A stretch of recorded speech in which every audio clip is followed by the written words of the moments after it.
You couldn't even keep your own wife satisfied, Jake, so I did.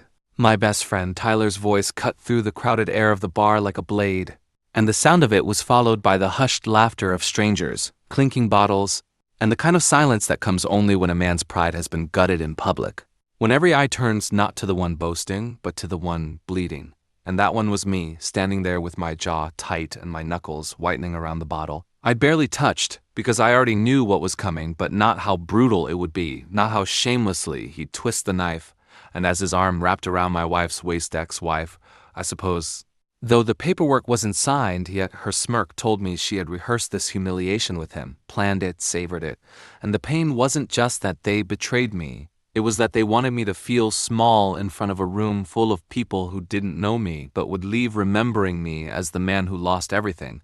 And maybe that's why, instead of exploding, instead of swinging the bottle into Tyler's smug face, I forced a smile, nodded slowly, and let the shame wash over me in silence, because I knew something no one else in that bar knew, something even Tyler and Rachel didn't know yet, something that would one day turn their laughter into a choke. And that secret I'll tell you later was the only thing that kept me standing in that moment. The only reason I didn't fall apart right there on the sticky wooden floor beneath neon lights and stale beer fumes. Before we get deeper into this story, make sure you're subscribed and tell us in the comments where in the world you're listening from. My name is Jacob Miller. I'm 36 years old, born and raised in Columbus, Ohio. Though I've spent the last decade building my business out here in Nashville, Tennessee, a place where music runs in the veins of every cracked sidewalk and the heat in August sticks to you like regret, and for as long as I can remember, I've lived by the rule that loyalty mattered more than anything loyalty to family. Loyalty to friends, loyalty to the woman I promised my life to, and most of all loyalty to the people who trusted me in business, because I knew what it was like to grow up with little and claw your way to something real, to turn 10-hour shifts at the auto shop into night classes, into my first small tech startup that everyone laughed at until it took off. And by the time I hit 30, I was already the guy people came to for advice, the guy who bought drinks for the whole table, the guy who lent money and never mentioned it again, because if you had my trust, you had everything I could give, and that's why Tyler's betrayal didn't just break my heart. It cracked open the very foundation of who I thought I was, because I had trusted him more than anyone. Tyler wasn't just my best friend. He was the brother I chose, the one who stood next to me in high school fights, who slept on my couch during his bad breakups, who toasted me at my wedding and put his hand on my shoulder when I buried my father. And Rachel was the girl I met on a rainy night in a downtown diner when she borrowed my umbrella, the one who believed in me when I had nothing, who worked extra shifts as a nurse while I burned through savings to get my business off the ground, the one I thought I'd grow old with. And yet the two people I loved and trusted most in this world had sat across from each other at some point and decided that what I gave them wasn't enough, that betraying me would taste better than loyalty, and worse, they wanted to humiliate me with it. The sound of Tyler's laugh at the bar still echoes in my chest when I think of it. The way he slapped the bar top and looked around at the strangers like he wanted applause, and Rachel didn't flinch, didn't show guilt, just leaned into him with a smile that used to be mine. And in that moment, I understood that betrayal is never really about the act itself. It's about the pride in doing it. The choice to enjoy the destruction of another person, and that's what stung, because they wanted to see me broken. But I didn't break. I ordered another beer, tipped the bartender more than the drink cost, and walked out into the humid Nashville night with my head high and my chest on fire. And as I walked past the mural on Broadway of the Eagle clutching a guitar, I remembered something my father used to tell me when I was a kid working with him in the garage. A man's word is worth more than the tools in his hand. And back then, it was just something he said while wiping grease off a wrench, but as I grew older, I realized he meant it as the foundation of every deal, every friendship, every promise, and that night, walking alone with the taste of humiliation still sharp in my mouth, I thought about those words, about tools and promises, and my eyes drifted to the old brass keychain my dad left me. The one shaped like a gear, worn smooth with years of use, the only thing I still carried on me from those days, and I spun it in my hand like a coin, a habit I never lost, and I thought, funny how something so small can outlast love, outlast trust, outlast men who swore loyalty. And I didn't know it then, but that keychain would end up being the very thing that turned the whole game around. The symbol of the trap I would set for them. The reminder that some legacies aren't so easy to erase. For the moment, though, all I had was rage I couldn't show, pain I couldn't share, and a decision burning in my chest. I wasn't going to fight them in the open. I wasn't going to beg Rachel to come back or scream at Tyler for stabbing me in the back. No, I was going to do what no one expected. I was going to smile, play the fool, and let them think they had won. All while quietly sharpening the blade of my revenge.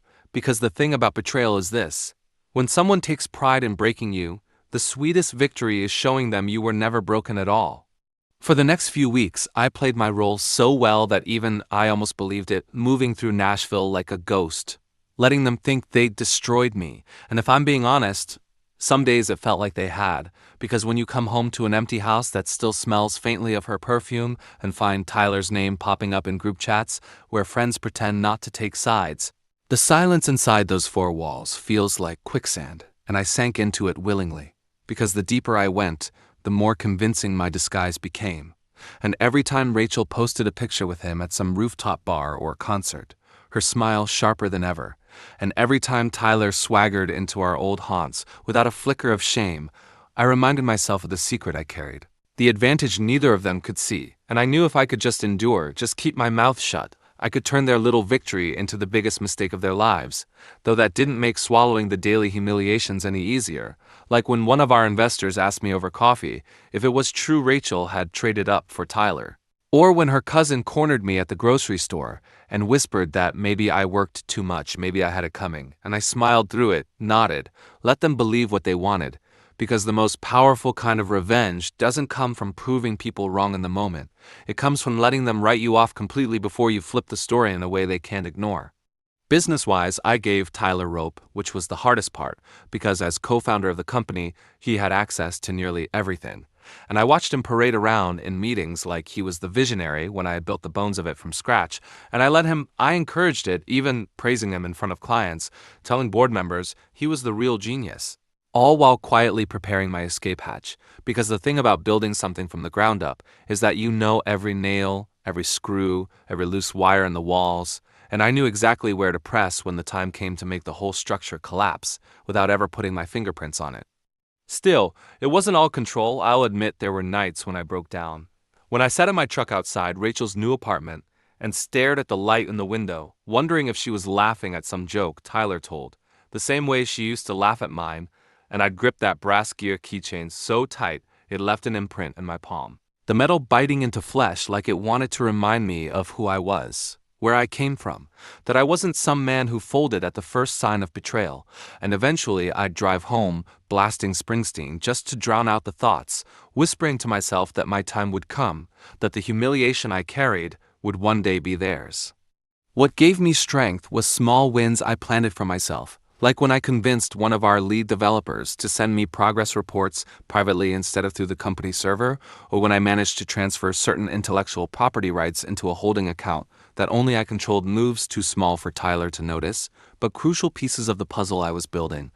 And each time I did it, each time I added one more layer to my invisible armor, I felt the faint spark of hope, like maybe I wasn't as powerless as they wanted me to believe. But of course, every spark was quickly smothered because Tyler had a knack for flaunting his dominance at the perfect moment, like the time he brought Rachel to our quarterly mixer and kissed her right in front of me during his toast, raising his glass to new beginnings, the crowd erupting in forced laughter while my insides twisted, or when Rachel dropped by my place under the pretense of picking up some old boxes and casually mentioned how much happier she was now, how Tyler listens in a way I never did, and though I kept my face blank, my jaw relaxed. Inside, I was carving her words into stone, saving them for the day I'd hand them back to her like knives. Looking back, the cruelest part of that stretch wasn't the betrayals themselves. It was the performance of them. The way they insisted on shoving it in my face, as though they weren't content with simply having each other. They needed me to know I was lesser, to see myself as forgotten, and if I'd been a different man, maybe I would have folded, maybe I would have left town, let them win for good.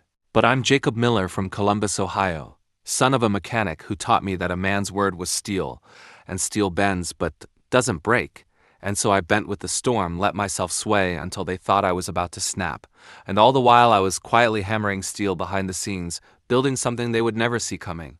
The turning point came one crisp October morning, when the air finally carried that sharpness of fall and the leaves along 12th Avenue were beginning to turn, and I was nursing a black coffee at a diner called Donna's, one of those places with cracked red booths and a waitress who calls everyone, "Hun," And as I spun the brass keychain on the table, I realized the deadline for renewing our corporate trademarks was 3 weeks away.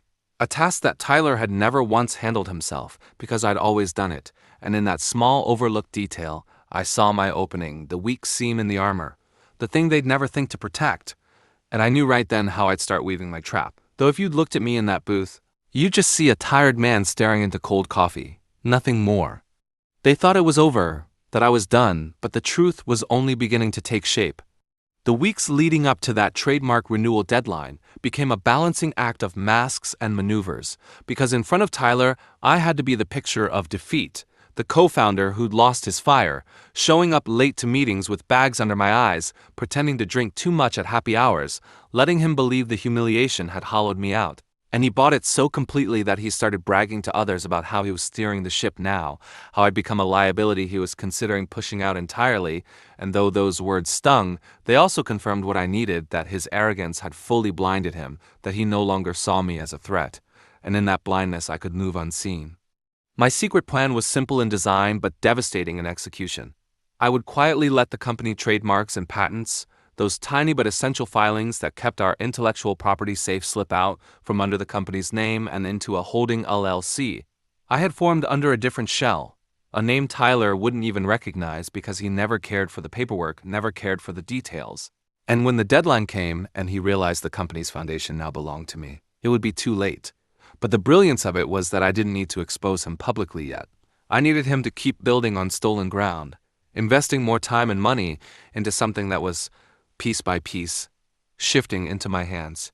But the trap needed time, and in that time they tightened the noose around me socially and emotionally in ways that almost broke my patience, like the night they threw a Halloween party at the loft Rachel and I had once picked out together, inviting half the city, it seemed, and someone sent me a photo of them in matching costumes. Her in a Cleopatra dress, him in a pharaoh's crown, their arms draped around each other, and though I laughed it off when I saw it, inside I felt the metallic taste of betrayal rise in my throat, the kind of taste you can't wash out no matter how much whiskey you drink after. But instead of spiraling, I wrote another note to myself, another step in the plan, because every image, every slight, every public humiliation was fuel, and I wasn't about to waste it by blowing up too soon. The ticking clock became everything. 3 weeks, 2 weeks, 1, and every day I checked that Shell LLC account, making sure the filings went through without raising alarms, and at the same time I was careful not to draw suspicion, still playing the broken man in front of them, still showing up to work as though I'd given up, still letting Tyler think his ascendancy was complete. What made it almost unbearable was how much Rachel leaned into the cruelty, like she wanted to twist the knife deeper every chance she got. She'd send texts, asking if I was finally moving on. She'd flaunt vacations with him online. She even showed up at my mother's house for Thanksgiving with Tyler on her arm, and though my mother tried to keep composure, I saw the way her hands shook pouring gravy. The way my family avoided looking at me at the table, like my failure was contagious. And through it all I said nothing, smiled politely, even toasted to their happiness, because I knew in my gut the storm was building, and when it broke, it wouldn't just wash away their smug grins, it would drown them in their own arrogance. The mini reveal came sooner than I expected, though, because about a week before the deadline, one of our board members pulled me aside after a meeting and whispered that Tyler had been pushing to amend the bylaws, to write me out as a voting partner entirely. And though outwardly I played dumb, pretended to be too tired to care inside my heart, slammed with the confirmation that not only were they plotting to humiliate me personally, but Tyler wanted me stripped of my own creation, to erase me from the very thing I had bled for. And that's when I realized his surface motive, lust, ego, wasn't enough. He wanted annihilation. He wanted to take every part of me that had value and paint himself as the savior, the one who built it all, and Rachel's hidden smile made sense then, because she wasn't just in it for love or lust either. She wanted revenge for all the years she thought I chose work over her. For every late night I said I was too tired to go out, for every deal I signed instead of taking a trip with her. And together, they had convinced themselves that destroying me was justice, when really it was envy and bitterness wearing masks. That night, sitting alone in my truck with the board member's warning still echoing, I spun the brass gear keychain in my palm until the teeth dug into my skin, and I thought about my father again, about the way he used to say that the strongest engines don't roar, they hum, because real power doesn't need to show itself, and I whispered to myself that the hum of my revenge was almost ready to be heard. By the time the renewal deadline hit, I had everything locked. The filings rerouted, the shell company fortified, the legal trail clean, and Tyler didn't even blink when the reminders hit his inbox because he assumed, as always, that I had handled it. And when I watched him sign contracts in front of investors with a smile, bragging about the secure future of the company, I almost pitied him, almost because he was digging his own grave with every word, but pity was a luxury I couldn't afford. Still, I let him score another victory. Let him push through those bylaw amendments without protest. Let him have his champagne toasts and his smug kisses with Rachel in front of the crowd, because I knew something none of them did. That the very documents he was signing, the very empire he thought he was consolidating, no longer belonged to him. And when the reveal came, it wouldn't just be financial, it would be personal, poetic, and irreversible. Back then, I didn't realize the one detail they overlooked would be their undoing. But when I did, I knew exactly how to wield it. The trap finally snapped shut on a cold December night. The kind of Nashville winter evening where the air smells faintly of wood smoke and the streets glisten with the residue of rain. And it happened not in some quiet office, but in front of the very people they had tried so hard to impress, because Tyler had organized what he called a New Era celebration, a party at one of the city's swankiest rooftop lounges, complete with an open bar, a string quartet, and enough flashing cameras to make it feel like a coronation. And I almost laughed at how perfect it was, how blind they were, because it was Tyler himself who insisted I attend, claiming it was only right that the co-founder emeritus should be present as he announced a series of deals that would solidify the company's legacy. And though every word was a knife, I went, because sometimes you have to step into the lion's den if you want to hear the roar turn into a whimper. I stood in the back of the room as he took the mic, Rachel by his side in a red dress that clung to her like a trophy, her eyes scanning the crowd with that practiced superiority, and I let them have their moment. Let them bask in the spotlight as Tyler boasted about acquisitions, about growth, about how our intellectual property is the bedrock of everything we've built. And when the investors clapped and cameras flashed, I felt the brass gear keychain in my pocket and smiled. Because what he didn't know, what no one in that room knew, was that the bedrock he stood on had already been pulled out from under him weeks ago, and now all it would take was one flick of the wrist to collapse the whole illusion. When the time came for him to sign the ceremonial renewal agreement, something he had arranged as a piece of theater to show his control, he called me up beside him, and with a smug grin he handed me one of those sleek branded company pens, the kind with our logo etched in silver, and for a brief moment the whole room thought they were watching reconciliation. Two old friends united again. But as I turned the pen over in my hand, I could feel my father's words pounding in my chest, that a man's word is worth more than the tools in his hand, and I reached into my pocket instead, pulling out that old brass gear keychain, the one worn smooth with years of use, and I placed it on the table next to the papers. The gear clinked against the glass surface with a sound that cut through the music, a sound that made heads turn, and I leaned into the mic, my voice steady, calm, almost gentle, and I said, "It's funny, isn't it? How the smallest things like remembering to renew a filing can determine who actually owns something." At first there was laughter, polite chuckles, because they thought it was just a joke, but then I slid a folder across the table, the official filing stamped with the state seal, and I watched Tyler's smirk falter as he read the words, as he realized that every trademark, every patent, every piece of intellectual property he had just bragged about securing now belonged to an LLC under my control. Not the company, not him, not Rachel, and the silence that followed was thicker than the humid air of that bar months ago, when he first humiliated me. Rachel leaned in, whispering frantically, her smile cracking, while Tyler's face flushed crimson, and I knew in that instant that the humiliation they had inflicted on me had just been mirrored back 100-fold. Because this wasn't just personal betrayal anymore, it was professional suicide, and everyone in that room, every investor, every colleague was witnessing it in real time. He tried to laugh it off, to spin it, stammering something about misunderstanding and temporary oversight, but I didn't give him the chance because I leaned back into the mic and said, "Oversight? You're right about one thing, it was temporary. Until tonight. As of now, every deal you just bragged about is worthless without my signature. And since you've made it clear you don't need me anymore, consider this my resignation." Gasps rippled through the crowd, cameras flashing like lightning, and I scooped the brass gear keychain off the table, holding it up for just a second, letting the light catch on its worn edges before slipping it back into my pocket, because that was the moment, the symbol of everything they overlooked, the detail they thought didn't matter, the piece of my father's legacy they could never steal. And then I walked off stage, leaving Tyler sputtering, Rachel clutching his arm, the investors already pulling out phones, murmuring about lawsuits and betrayal, the empire they thought was theirs crumbling in front of their own audience. But here's the double twist they never saw coming. I hadn't just secured the trademarks for myself. I'd already transferred them into a trust for the employees, the ones who had actually built the company alongside me, the developers, the marketers, the people Tyler treated like disposable tools. And so when the dust settled, when the board called an emergency session the next day, they didn't crown me the victor. They dissolved Tyler's position entirely and gave the voting rights to the trust, effectively locking him out forever. And Rachel, who had hitched her wagon to his rising star, found herself tied to a man free-falling with no parachute. The poetic justice was sharp enough to taste. The very foundation they used to humiliate me had become the weapon of their undoing. And it wasn't rage or violence that destroyed them. It was paperwork, loyalty, and a brass keychain that reminded me to value the small things they thought were beneath them. In the weeks that followed, word spread quickly, and the same people who whispered about my downfall now spoke about my quiet revenge with awe, though I didn't revel in it the way I thought I would. Because true victory isn't in seeing them beg, it's in feeling free of their weight, free of their poison. And when I finally drove past Rachel's apartment one last time, the lights inside dark and the air around me calm, I realized I didn't hate her anymore, or even Tyler. I pitied them, because betrayal had made them small, while surviving it had made me larger than I'd ever been.